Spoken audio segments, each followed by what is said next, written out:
and walked down to the parking lot. That's when somebody tried to rob him and killed the dude. What the hell my 19-year-old cousin gonna try to rob and kill somebody? Bro, we getting money, man. We getting money. That ain't our stilo.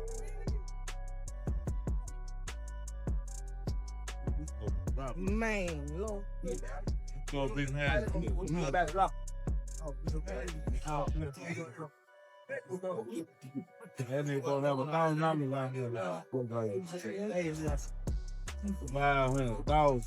Anybody know me, bro? That ain't my stilo, bro. You know what I'm saying? That ain't how I get down, bro. Like, that ain't how none of my people get down. Boosie is under intense scrutiny right now. The streets are turning on him, and the rumors aren't pretty. Word has it that he may have been the one who set in motion the events that led to Duke the Jeweler being taken out. Now, Boosie is essentially blacklisted from the very neighborhood he once ruled. He's already been confronted once, and sources say if he shows his face there again, it could be much worse. Keep in mind, Boosie's name has long been connected with that mob-affiliated crew, and Duke's death didn't happen on a random night. It went down during one of those notorious dice games, the same kind that took Takeoff's life. So the big question circulating everywhere is, did Boosie really orchestrate Duke's end, or is he just being made the scapegoat in something much larger? Duke's death sent shockwaves because it had the unmistakable precision of a hit. Nothing about it felt accidental. But before diving into all the murky details, let's backtrack to how it all unfolded. Duke the Jeweler spent that night at the dice game, rolling alongside people he trusted. Yet rumors suggest some of those so-called friends may have been sending secret signals behind his back the entire time. Now, why would anyone want to take Duke out? The man was a self-made hustler, built his empire from scratch with no shortcuts, no favors, and no gimmicks. His name was buzzing in the rap world, crafting custom jewelry for up-and-coming artists and even catering to top-tier clients. He got 3 right, who rotate the dice. Now, these dice is loaded. Tell me it's a Wolf, Big Caprice, and watch this, and Little Cam are the loaded dice rotators, right? He said what? There was a situation that occurred that a certain jeweler around and got past the dice on accident and was hitting on them for a couple hundred. They got irritated about that. I ain't gonna go too far into that story because, right, boom. The only way they could get their money back was however their money back. He said, but Lil Cam Wolf and... When Duke left Chicago for Houston, it wasn't a vacation or a casual trip. It was all business. And who brought him down there? None other than Boosie. Boosie wanted to discuss some custom jewelry designs, so Duke showed up ready, rolling with a duffel bag packed with over $1 million worth of his finest pieces.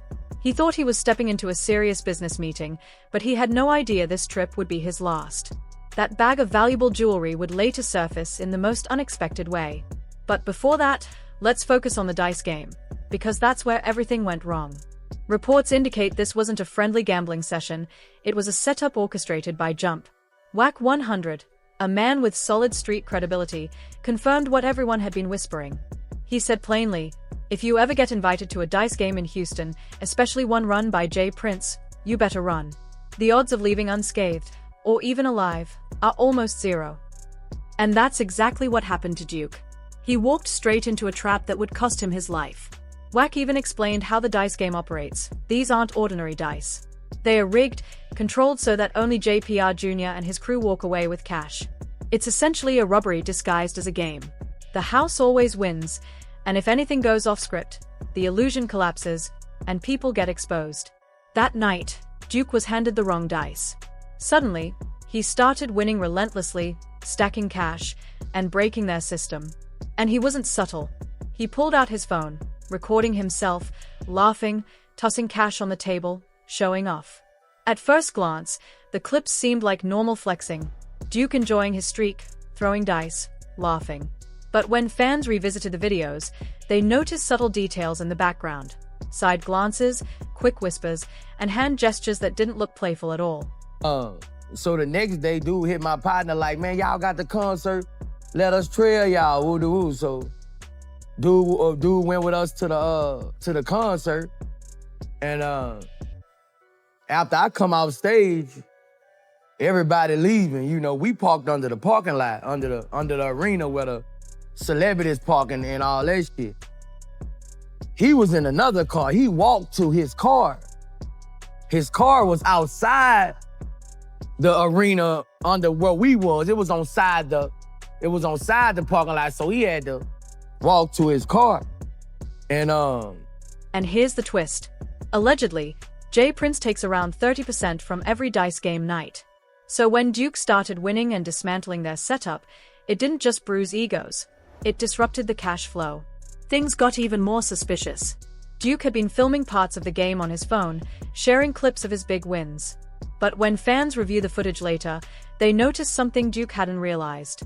Watch closely. Boosie leans back, signals subtly to his nephew across the table, and immediately, the energy in the room changes. His nephew focuses, another man taps him on the shoulder, and what was once a playful vibe turns tense and chilling. One moment Duke is laughing and stacking money, the next the entire room feels icy. Then it escalates to straight danger. Minutes after the game ended, Duke heads to his car.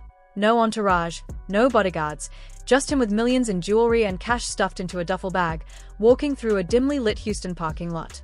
Picture it. 1 second he's hyped from winning, skipping to his ride, and the next, gunfire erupts. Here's what doesn't make sense. Why would Boosie bring an out-of-town guest carrying millions in designs and jewelry without arranging security? And why didn't J Prince Jr. have anyone ensuring the guests could leave safely? For someone managing that kind of money, it was a reckless move. The real shocker came when the police arrived. Reports initially suggested Duke had been ambushed by robbers. But when officers got there, Duke was lying in a pool of blood, still wearing his chains. Now think about it. What kind of robber shoots a man but leaves the expensive jewelry untouched? The same flashy chains Duke had worn at Boosie's concert earlier that night. And here's the mindblower. The duffel bag with all of his unreleased million-dollar designs disappeared, only to later resurface in Boosie's own house. Y'all, the internet is going wild over this one. Hey, the internet, y'all got us all the way up, man. We met that dude, Duke the Jeweler, the night before. We was gambling. The next day, dude followed us to the concert. When we left out the concert, we under the garage, dude went to his car by himself and walked down to the parking lot. That's when somebody tried to rob him and killed the dude. What the hell my 19-year-old cousin gonna try to rob and kill somebody? Bro, we getting money, man. We getting money. That ain't our stilo. As a boss, I ain't letting that go down like that, man. This dude finna make me a piece. So y'all need to kill that. That's bad low, man. Don't put us in nothing with no bad low. It's bad low, man. This bad low, man. Straight up, this shit bad low. Kill it. Boosie is under intense scrutiny right now. Everyone around him seems to be turning their backs. Word on the streets is grim. Some are saying he may have been the one behind the call that led to Duke the Jeweler getting taken out. Essentially, Boosie is now banned from the spot he once ran and called home. He's already been confronted once, and rumors suggest that if he shows his face in the neighborhood again, he may not walk away. But remember, Boosie has long-standing ties to the Mob Ties crew, and Duke's death didn't happen on just any night. It occurred during one of those notorious dice games, the same type of game that took Takeoff's life. The big question circulating is whether Boosie actually set Duke up, or if he's simply the scapegoat in a much bigger plot. Duke's death shook the streets because it didn't feel random. It carried the precision of a hit. Let's rewind.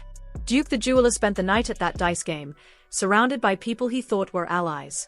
Yet whispers suggest those so-called friends were sending signals behind his back the entire time. Why target Duke? He was a hustler who built his empire from scratch. No shortcuts, no gimmicks. He was buzzing in the rap world, designing unique pieces for up-and-coming artists and working with top-tier clients. When he came to Houston from Chicago, it wasn't for fun, it was business. Boosie himself invited him to discuss custom designs. Duke arrived with a duffel packed with over $1 million in jewelry, thinking it was a serious meeting. What he didn't know, that trip would be his last, and that duffel would end up in an unexpected location. The dice game was the turning point. Reports suggest it wasn't just friendly gambling, it was a setup. Whack 100, a figure with street credibility, confirmed that anyone invited to a Houston dice game, especially one hosted by J Prince, faced high risks of getting cleaned out or worse. That's exactly what happened to Duke. Duke began winning big, filming himself, laughing, and stacking cash. But when the clips resurfaced, people noticed subtle cues. Boosie signaled his nephew, others reacted, and the mood turned icy. What seemed playful became menacing.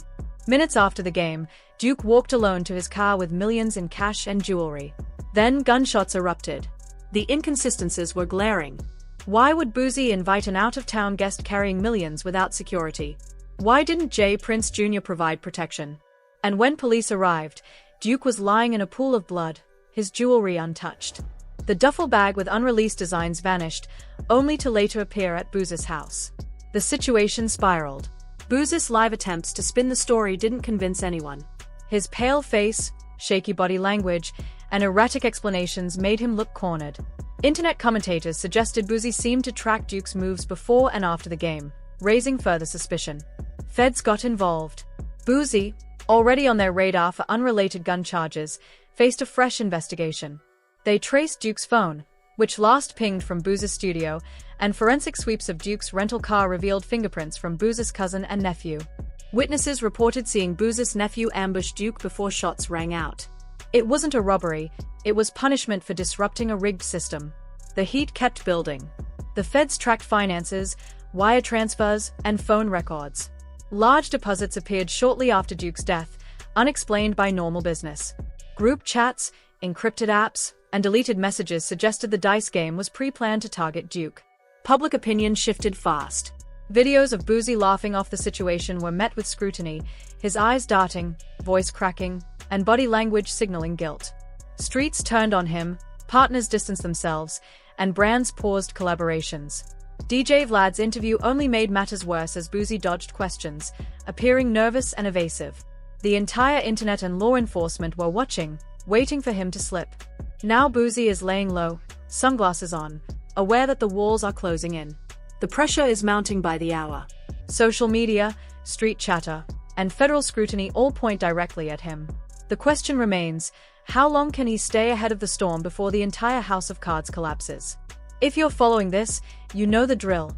Hit like, comment your thoughts, subscribe, and turn on notifications. The story isn't over, and the next chapter promises even more explosive details.